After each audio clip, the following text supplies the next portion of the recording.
E aí galera, na aula de hoje nós vamos falar para você sobre eritroblastose fetal ou doença hemolítica do recém-nascido. Nós vamos ver também o sistema MN. Vem comigo galera! Pronto galera, nós vamos falar de uma doença agora chamada de eritroblastose fetal ou doença hemolítica do recém-nascido. Essa é uma doença interessante, tá? Ela tem uma condição para acontecer.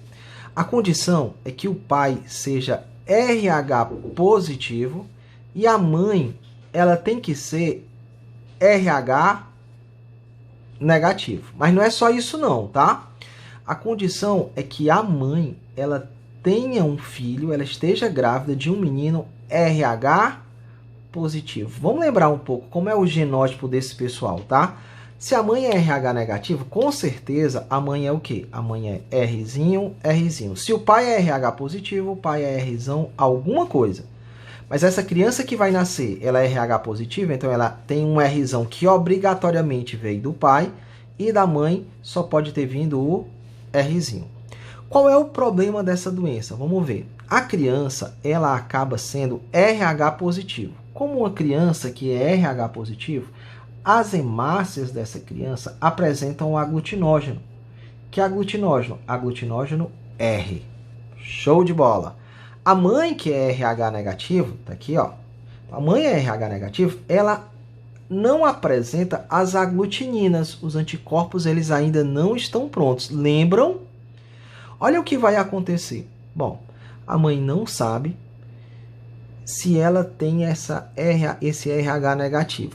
Professor, ela pode ter adquirido? Pode, pessoal. Ela pode ter tido uma transfusão sanguínea errada e recebido um sangue RH positivo. Qual é o problema disso? É que isso pode ter ensinado a ela a produzir o anticorpo anti-R. Valha-me Deus do céu, olha o que vai acontecer. Nós vamos supor que isso não aconteceu, tá? Vamos supor que essa mãe ainda não recebeu essa transfusão. E aí, ela poderá aprender? Vamos dar uma olhada aqui. Graças a Deus que o sangue da mãe é só da mãe e o sangue do feto é só do feto. Então, normalmente, eu não tenho como o feto passar esse sangue para a mãe e sensibilizar a mãe, e ensinar a mãe a produzir esse anticorpo. Normalmente, não. Mas o que acontece? Em uma primeira gestação, tá? De um filho RH positivo, na hora que esse bebê nascer, que esse cordão umbilical for cortado, pouco do sangue do bebê pode entrar em contato com a mãe. E aí é que está o problema, ó. Esse sangue do bebê entra em contato com a mãe e traz com ele o aglutinógeno R. Professor, só assim na hora do parto pode haver também um pequeno descolamento de placenta. E esse pequeno descolamento da placenta vai e faz o quê? Pessoal, ele cai na mãe. Qual é o problema? A mãe entra em contato com esse aglutinógeno R e aprende a produzir o anticorpo anti-R. Qual vai ser o problema? Meu amigo, é que demora uns 20 a 30 dias para ela produzir esse anticorpo anti-R, mas ele vai ficar lá. Tá ok? Então, o anticorpo anti-R, tá aqui, foi produzido pela mãe e ele vai ficar no sangue dela. Vai atacar o bebê? Não. O primeiro bebê, a função dele é sensibilizar a mãe. Tá ok? Considerando que essa mãe nunca teve uma transfusão sanguínea antes, uma transfusão sanguínea de RH positivo. Tá ok? Então, olha o que vai acontecer. Por quê? Porque se ela tiver tido essa transfusão sanguínea antes, ela aprendeu a produzir o anticorpo anti-R e o problema que eu for falar para você poderá surgir no primeiro filho. Mas o que nós estamos considerando? Que ela nunca teve contato com o sangue RH positivo. Se ela nunca teve contato com o sangue RH positivo, está sendo o filho que está ensinando. O filho, no final da gestação, um pouco do sangue do filho entra em contato com a mãe, com o sangue da mãe, e a mãe produz os anticorpos que ficam lá. Vai atacar esse primeiro menino? Não, porque ele nasceu. Mas em uma segunda gestação, olha o que acontece. No finalzinho da gestação, a mãe começa a passar alguns anticorpos para o bebê. Esse anticorpo do sistema RH é um anticorpo chamado de imunoglobulina G. É um tipo de anticorpo que tem a capacidade de atravessar a placenta.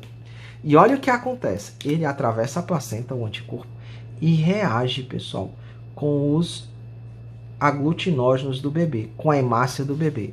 Rapaz, vai se formar um monte de precipitado aqui nesse bebê. as hemácias desse bebê ficam impedidas de transportar oxigênio. Imediatamente, a criança reage, fazendo com que sejam lançadas hemácias muito jovens no sangue, na tentativa de capturar oxigênio. Essa hemácia muito jovem é chamada de eritroblasto, daí o nome da doença, eritroblastose. Como está acontecendo no feto, é eritroblastose fetal. Professor, o que está acontecendo? Rapaz, as hemácias estão sendo destruídas, eu estou lançando eritroblastos jovens para tentar salvar a vida desse bebê. As reações de precipitação estão acontecendo, e aí, olha o que eu vou fazer. O segundo bebê nasce. Na hora que ele nasce, ele tem um problema sério. Ele tem que arrumar um jeito de capturar o oxigênio que está no ar e transportar ele de forma rápida. Só que a única célula para fazer esse transporte são os eritroblastos. Não é suficiente. No sangue desse bebê passou para ele um monte de anticorpo da mãe. Então tá aqui, ó, um monte de anticorpo. Eu tenho que salvar a vida desse bebê. Como é que eu faço? Rapaz, eu vou ter que fazer nesse bebê uma transfusão de sangue. Oh, beleza. Professor, que sangue eu vou dar? Bom, você tem que entender, né, que o bebê é RH positivo. Mas olha o que vai acontecer. A mãe permitiu que passasse um monte de anticorpo anti-R. Alguns anticorpos reagiram com as hemácias do bebê e outros ainda estão prontos para reagir. Apesar do bebê ser RH positivo, se eu doar para ele RH positivo, o que vai acontecer? O sangue RH positivo que entrar vai reagir com os anticorpos da mãe que ainda não reagiram e mais reação de aglutinação vai acontecer. Então, o que eu faço? Eu vou ter que fazer para essa criança uma transfusão de sangue RH negativo. Pronto. É a forma que eu tenho para salvar a vida do bebê. Então, na doença conhecida como doença hemolítica do recém-nascido, eritroblastose fetal, eu tenho uma condição. É que o pai é positivo, a mãe é RH negativo e a criança tem que ser obrigatoriamente RH positivo. Quando é que eu tenho eritroblastose fetal? Ó, considerando que a mãe nunca tenha tido uma transfusão sanguínea antes, ela vai ter que aprender a produzir o anticorpo. Quem é que vai ensinar ela a produzir o anticorpo? O primeiro filho. Tá ok? Então, quando é que eu tenho eritroblastose fetal? A partir de uma segunda gestação. E, obrigatoriamente, a segunda gestação tem que ser de um filho RH positivo. Professor, e se for um filho RH negativo? Cara, vou até mostrar aqui pra ti, tá?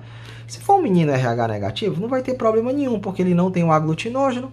Então, não acontece. Só acontece quando? Se o filho for RH positivo. Porque se ele for RH positivo, meu amigo, aí o que vai acontecer? O que acontece é que o aglutinógeno R está aqui. Professor, tenho como prevenir isso? Tem sim. Qual foi o problema todo? Foi que a mãe aprendeu a produzir o anticorpo porque ela teve contato com com o sangue do bebê RH positivo, não foi? Pronto. Então, o que a gente faz? A gente faz assim, ó. Quando a gente sabe que a mãe é RH negativo, aí a gente já faz assim. E o bebê é RH positivo, tá? A gente já faz assim, ó. A gente aplica na mãe um soro. Pronto. É uma vacina chamada de Rogan. Essa Rogan é o nome comercial dela, tá? Na verdade, o que é que ela é? Ela é o anticorpo anti-R. Professor, como assim? Vamos lá. Acontece o seguinte. O bebê nasce, aí você faz rapidamente uma tipagem sanguínea. Deu mãe negativa, bebê positivo. Aí eu já tenho que fazer com que a mãe não aprenda a produzir o anticorpo. Então o que é que eu faço?